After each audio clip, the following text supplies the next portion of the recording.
Topic wise समझने की कोशिश करते हैं। तो चलिए हम देखते हैं कि कालीबंगा सभ्यता, कालीबंगा सभ्यता कौन से ज़िले में है? हनुमानगढ़ ज़िले में। कब, कौन से ज़िले में? हनुमानगढ़ ज़िले में। कौन सी नदी पर? घग्गर नदी, जिसका एक और नाम है द्वसवती या मृत नदी या सरस्वती, ये इसी के नाम है, जो कि किनारे पर हनुमानगढ़ में कालीबंगा सभ्यता बसी हुई थी। इसी में बाद में इसके अन्य नाम भी है, जैसे हड़प्पा कालीन हो गया, प्राक हड़प्पा कालीन, और नगरीय सभ्यता के नाम से भी इसे जाना जाता है।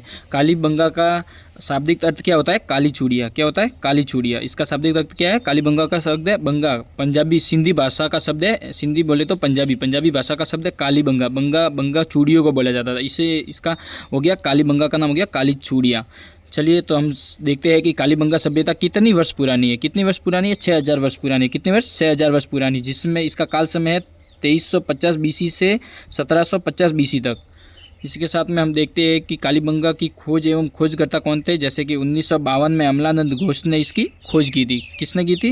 1952 में अमलानंद घोष ने। और इसका उत्खनन कार्य किया था तीन लोगों ने किया था। इसके साथ में जैसे पहले थे बीबी लाल का पूरा नाम है ब्रजवासी लाल, और इसी के साथ में एक और है बीके थोपर। क्या है? बीके थोपर, जैसे बालकृष्ण थोपर। इसी के साथ में एमडी खर्रे, तीसरे व्यक्ति कौन थे? एमडी खर्रे। 1961 से 1969 तक इसका उत्खनन कार्य किया गया था। ऑरेल स्टाइल ने घग्गर नदी का सर्वेक्षण किया था। किसने किया था घग्गर नदी का सर्वेक्षण? ऑरेल स्टाइल ने। किसने किया था? ऑरेल स्टाइल एक उत्खनन करता था, उसने इसका सर्वेक्षण किया था। इसी के साथ में सर्वप्रथम एलपी टेसीटोरी, मदीने इटली। एलपी टेसीटोरी का कहते हैं? मदीने इटली का था। इन्होंने कालीबंगा सभ्यता की जानकारी सबसे पहले किसने दी थी? एलपी टेसीटोरी ने दी थी। किसने दी थी? एलपी टेसीटोरी ने दी थी। इसी के साथ में हम देखते हैं कि हड़प्पाकालीन सभ्यता में कितने स्तरों को खोजा गया है। कितने स्तरों को खोजा गया है? सबसे पहले देखते हैं कि हम 5 स्तरों को खोजा गया। कितने स्तरों को? 5 स्तरों को खोजा गया, जिसमें पहला और द्वितीय किसके हैं? प्राक हड़प्पा के। किसके हैं? प्राक हड़प्पा, यानी हड़प्पा के प्राचीन अवशेष है। हड़प्पा से भी पहले के प्राक हड़प्पा, यानी हड़प्पा काल से भी पहले के, जिसमें तीसरा, चौथा और 5वां ये विकसित हड़प्पा के हैं। किसके हैं? हड़प्पा के समकालीन है। हड़प्पा के क्या है? समकालीन है। विकसित हड़प्पा के समकालीन है, तीसरा, चौथा और 5वां स्तर। और पहला और द्वितीय प्राक हड़प्पा से संबंधित है। इसी के साथ में हम आगे बढ़ते हुए देखते हैं कि हड़प्पा या सिंधु को 2 भागों में विभाजित किया गया था। कितने भागों में? 2 भागों में। यानी हड़प्पा सभ्यता को कितने भागों में? 2 भागों में। जैसे कि एक तो गढ़ी क्षेत्र था, गढ़ी जिसे दुर्ग क्षेत्र भी बोला करता था, जिसके चारों ओर परकोटा बना हुआ था। और एक है नगर क्षेत्र जिसके चारों ओर परकोटा नहीं बना हुआ होता था। और गढ़ी क्षेत्र या दुर्ग क्षेत्र जिसको पश्चिमी टीला, इसमें कौन सा था? पश्चिमी टीला था। अभिजात्य और धनाढ़ यानी अमीर लोगों के लिए ये निवास करने का स्थान था। और नगर क्षेत्र जो कि पूर्वी टीला था। कौन सा टीला था? पूर्वी टीला नगर क्षेत्र कहा जाता था। और गढ़ी क्षेत्र कौन सा? पश्चिमी टीला कहा जाता था। इसमें सामान्य जन लोग पूर्वी टीले में निवास करते थे और अमीर लोग पश्चिमी टीले में निवास करते थे। इसी के साथ में हम देखते हैं कि कालीबंगा से प्राप्त अवशेष नगरीय सभ्यता है तथा दोनों ही भांग परकोटे नुमा है। इसी के साथ में देखते हैं कि इनके मकान कैसे थे। मकान थे कच्ची ईंटों से निर्मित थे। कालीबंगा के मकान किससे बने हुए थे? कच्ची ईंटों से निर्मित थे। कच्ची ईंटों से, किससे? कृषि ईंटों से। गरीब बस्ती, दिनहीन बस्ती कहा गया इसको। मकान की स्थिति देखने के कारण इसको गरीब बस्ती, दिनहीन बस्ती कहा गया। विश्व के प्राचीनतम जूते हुए खेत के साक्ष्य कौन सी सभ्यता से मिले हैं? कालीबंगा सभ्यता से। कालीबंगा सभ्यता से विभिन्न प्राचीन जूते हुए खेत के साक्ष्य मिले हुए हैं। जैसे कि हम देखते हैं कि भूकंप के साक्ष्य, किसके? भूकंप के साक्ष्य मिले हैं। घरों के दरों के कारण हमें पता चलता है कि कालीबंगा के 4 स्तर से प्राप्त हुए। कालीबंगा के चौथे स्तर से विकसित हड़प्पा से भूकंप के साक्ष्य मिले हैं। इसी के साथ में 7 आयताकार अग्निकुंड मिले। कितने अग्निकुंड मिले? 7 आयताकार अग्निकुंड मिले। कैसी उनकी आकृति है? आयताकार है। इसके साथ में एक साथ 2 फसलों के अवशेष मिले हैं। एक साथ 2 फसलों को उगाया जाता था। कैसे? जैसे कि ये खेत है, इस खेत में ऐसे 2 भाग कर दिए जाते थे और दोनों में अलग अलग फसल उगाई जाती थी।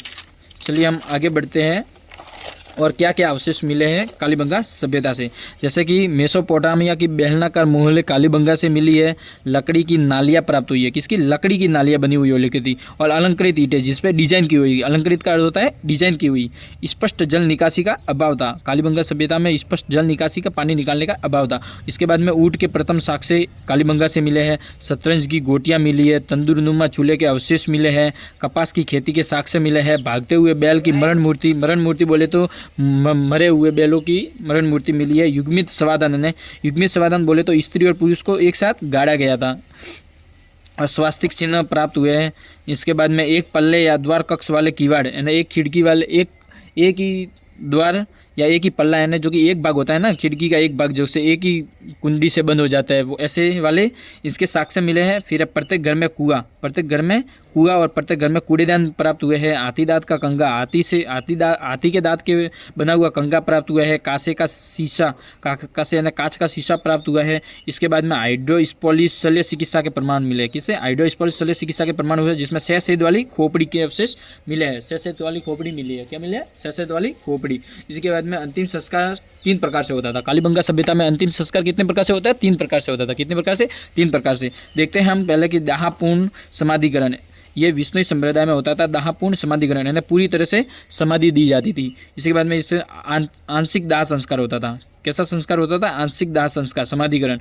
और एक होता था दाहक्रम। दाहक्रम होता है जलाना। कैसा? जलाना, जिसमें पूरी तरह से इंसान को जलाया जाता था। इसी के साथ में देखते हैं कि 1985 में यहाँ संग्रहालय स्थापित किया गया। कालीबंगा में, हनुमानगढ़ में कब? 1985 में यह क्या? संग्रहालय स्थापित किया गया था। इसी के साथ में हम देखते हैं कि पाकिस्तान का कोट डीजी केंद्र, कौन सा? कोट डीजी केंद्र कालीबंगा के समान है। पाकिस्तान एक ऐसे कालीबंगा के समान कोट डीजी क्षेत्र है जो कि अभी वर्तमान में पाकिस्तान में पड़ता है। वो सेम टू सेम कालीबंगा के समान है। कैसे है? कालीबंगा के समान। इसके साथ में देखते हैं कि इसके कालीबंगा में सड़कें ग्रिड पद्धति के आधार पर बनी थी। किसकी पद्धति के आधार पर? ग्रिड पद्धति के आधार पर बनी हुई थी, जो समकोण पर एक दूसरे को काटती थी। ऐसे एक दूसरे को समकोण पर सड़कें काटती थी।